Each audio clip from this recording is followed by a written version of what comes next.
ចាសូមគ្រប់ប្រិមិត្តពុកម៉ែបងប្អូនជាទីមេត្រីថាមែនក្រោយឡើងតឡាការពីរដងពេលនេះជំទាវអុកញ៉ាអ៊ីនស៊ូមីដឹងថាខ្លួនខុសធ្ងន់លើអ្នកស្រីត្រីរណាស្រាប់តែអុកញ៉ាសុំឲ្យមហាជនចា Facebook ពិតណាស់ដោយដែលប្រិមិត្តបានជ្រាបថាកាលពីពេលថ្មីនេះមានការភ្ញាក់ផ្អើលមួយយ៉ាងខ្លាំងបន្ទាប់ពីលោកជំទាវអុកញ៉ាអ៊ីនស៊ូមីបង្កឲ្យឲ្យនាំខ្លួនចូលបំភ្លឺនៅក្នុងតុលាការដែលពាក់ព័ន្ធជាមួយនឹងបទរហាគេ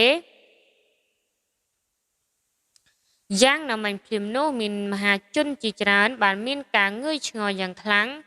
ថាតើអ្នកណាហ៊ានដាក់ពាក្យបណ្ដឹងជំទាវអុកញ៉ាអ៊ីស៊ូមីដូច្នេះ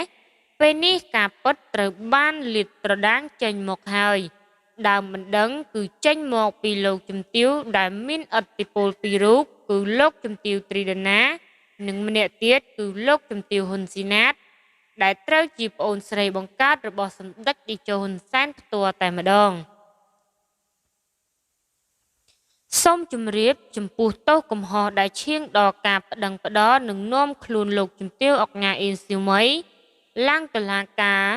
គឺការពីដំបូងឡើយជំទាវអុកញ៉ាអ៊ីនស៊ូមីបានធ្វើការ live វីដេអូនៅលើប្រព័ន្ធផ្សព្វផ្សាយ Facebook ហើយពេលនោះជំទាវអុកញ៉ាអ៊ីនស៊ូមីបានធ្វើការបរិហាកេរចំទៅកាន់លោកជំទាវត្រីដណាដែលជាដើមបណ្ដឹងថាសិតតែมีស្រីមុខឈើឬស្រីប្តី3ប្តី4ជាដើមក្រោយមកបន្ទាប់ពីបានឃើញវីដេអូ live ជេរប្រតិចមកលើខ្លួនហើយស្រាប់តែលោកជំទាវត្រីដណាបានធ្វើការ share វីដេអូមួយឃ្លីបនេះហើយក៏បានភ្ជាប់មកជាមួយនឹងសារមួយឃ្លាដែលមានន័យបែបនេះថា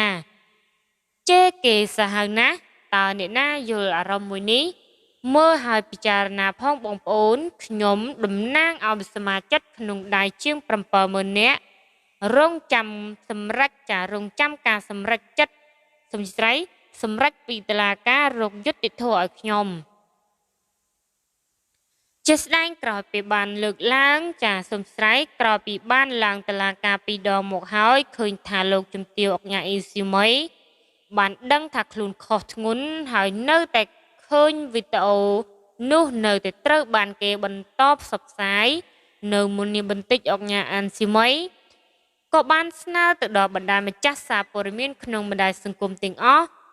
ឲ្យលុបរាល់សំណេរនិងវីដេអូរបស់ខ្លួនដោយភ្ជាប់នឹងលិខិតមេធាវីប្រមានចាត់វិធានការផ្លូវច្បាប់ថានាងខ្ញុំស្នើសុំលោកស្រីម្ចាស់បណ្ដាញសង្គមព័ត៌មាន